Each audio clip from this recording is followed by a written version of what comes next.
color theory. So this is one major topic of how these colors have made a major difference in this particular world. This is the color theory, which is a perfect understanding of the colors of the world.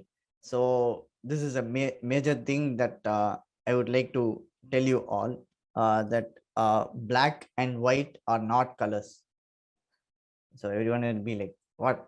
Everything, even the screen right in front of me is a white screen, and you tell me like white and black are not colors. So just hold on to this point. I'll give you a perfect explanation for why black and white are not colors at the end of this particular theory. Did you know this particular thing? The world is made of just 6 base colors and 3 neutral colors. So there are totally 9 colors, which makes the whole earth. Whatever color, wherever you see, is just these 9 colors. And anything apart from this is combination of this 9 colors in random combination. It is not like 1 and 2, 2 and 3. It is a random combination of these 9 colors that sum up all the other things in the world. So did you ever have thought of this one in your day-to-day life, that why do most of the cool drinks and aerated drinks are either orange, yellow and green? You think like most Fanta, this Mazda is yellow, Fanta is orange, or this either the bottle is green for Mountain Dew and 7-Up bottle is green, but the drink is not green, the drink is white. But why do they come up with certain stereotypic colors for this health drinks? And all the cleaners are blue in color. So almost all the toilet cleaners that you see, or wash basin cleaners, floor cleaners, everything will be in blue in color. And almost all the top brands use only specific colors. They just use 6 colors, that is red, yellow, green, blue and black. Sorry, 5 colors. On this 5 colors, all the top brands of the world revolve around. So I'll take you deep into why and what is all about this color theory right now.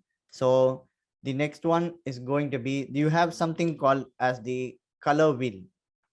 Okay, so based on this color wheel, we have something called as the primary colors. So the primary colors are yellow, then you have this red, then you have blue. So these are the 3 primary colors that you have. Post which you have a primary, obviously you'll have a secondary one. So you have a secondary colors, which are orange, then violet, then green. So you have something called as the tertiary colors. Tertiary colors are combinations of primary and secondary. So like I told you before, there are only 6 base colors. The 6 base colors, 3 are primary colors and 3 are secondary colors. And the tertiary color is a combination of primary and secondary.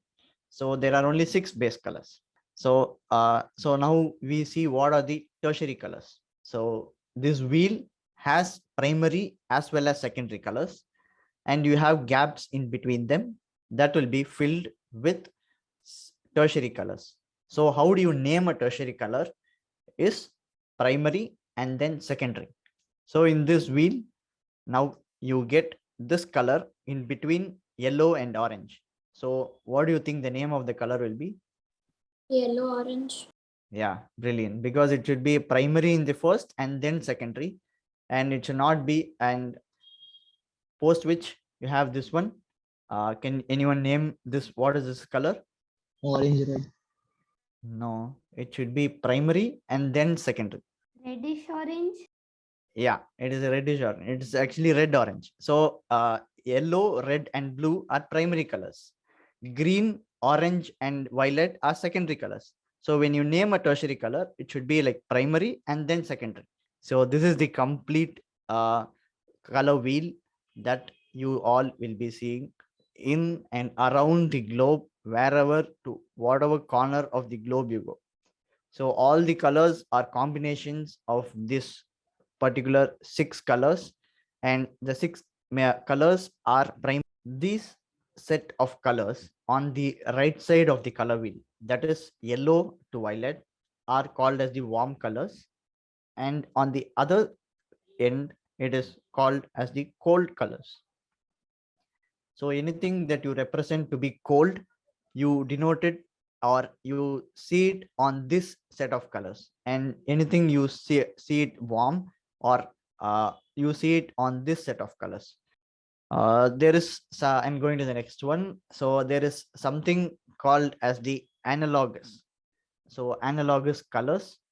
So these colors that are represented one after the other in the color harmony with each other is called as an analogous color.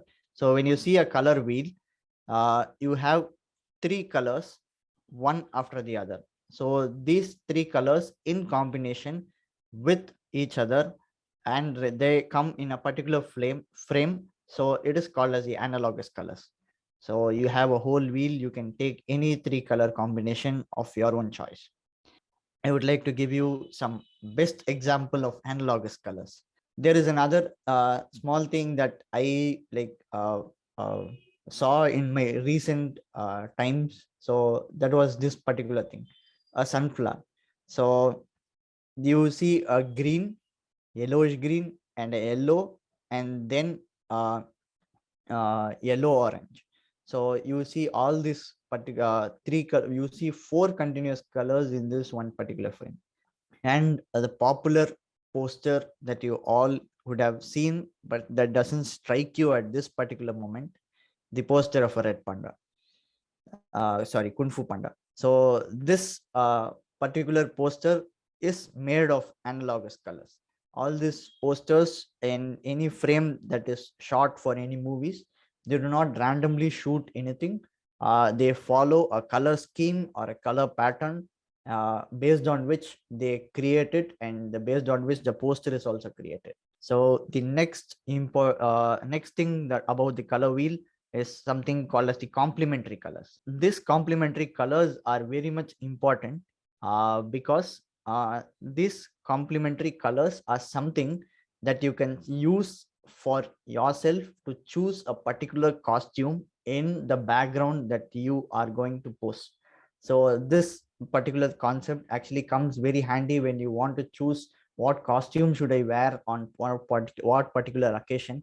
So these are any colors that are opposite to each other are on a color wheel are complementary colors. So same way, like yellow and violet, blue and orange, and all the other colors that are quite straight opposite to each other are complementary colors. So this is called as the black name monarch. So when you see on the color wheel, this particular bird is in blue color and it perfectly sits on a background of orange color. So which is best of complementary colors. So I just chose this particular frame that I had shot years back. So, and you also have a famous movie poster that is of this particular thing. So this is a Blade Runner. This poster has two complementary colors made on a single poster, and that is how the frame this poster is actually made. Do you remember I told this particular statement that black and white are not colors? So what is the color that you derive from the mixture of black and white? So Ayani saying gray, Preetha saying black. A lot of people throw Angelina saying gray. When you mix uh, black and white, you get gray. That is actually a perfect answer.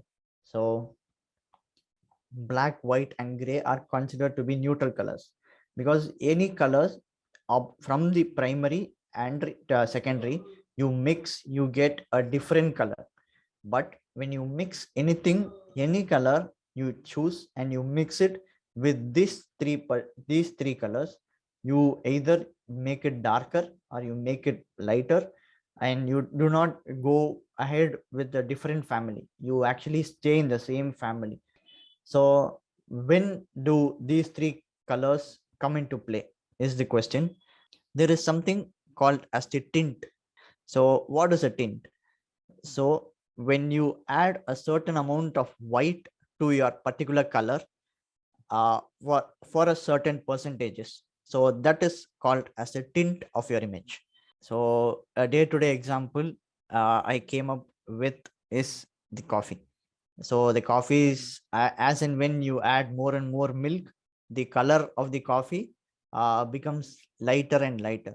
So that is the actual best example of how you can understand a tint of a particular color. So the next one you go ahead is called as the tone. So the tone is described when the same any color is mixed with gray.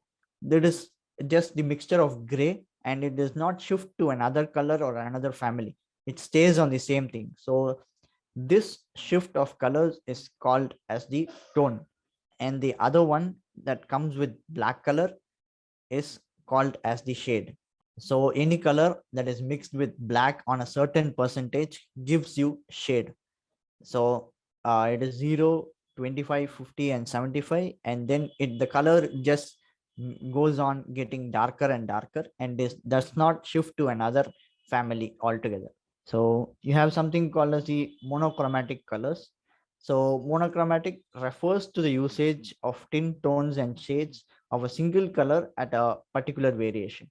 So when you consider the variation to be 25%, and you consider tint, tone, and shade of the same color at a same percentage from top to bottom, that is a monochromatic variation of that particular color.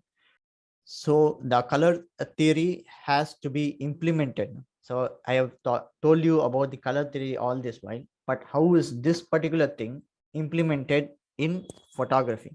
So it is implemented in photography here in something called as the white balance. So the white balance varies from 2500 Kelvin to 10,000 Kelvin. Basically, it describes the tonality of the particular frame. So these are the various white balances that you have for each and every frame. If you have your mobile in your hand, you just go to the pro mode, and you have something called as the WB. And in the WB you have an option to scroll, and as you scroll it changes color from blue to red, blue, and then it shifts slowly to orange, and then slowly it shifts to red. If you have a camera in your hand, so there is an option called as WB in your button, WB on your camera. So when you click on that particular button on your camera, you have all these options that is coming up. You can see that these options that are coming up on your camera. So if you have your camera with you right now, so you can try it along with me. Even I am having my camera right on my hand, so we can check for you can check for yourself that what are the different white balances that are available. You have this particular thing called as a K. So you have this Q button on your camera. Click on the Q button, and then you will be able to move this Q to this particular white balance that you have. So you'll be when you click on Q, you'll be able to move this to this white balance, and then click on set button. Now you arrive at this various temperatures that you have, and you have daylight, you have shade, cloudy, tungsten light, white fluorescent, flash, custom. So custom, flash, and Kelvin are there only on a higher end. If you are having the basic wonderful basic DSLR, that will not be there. But all these things are more than enough for you to get this amazing know this particular concept very brilliantly.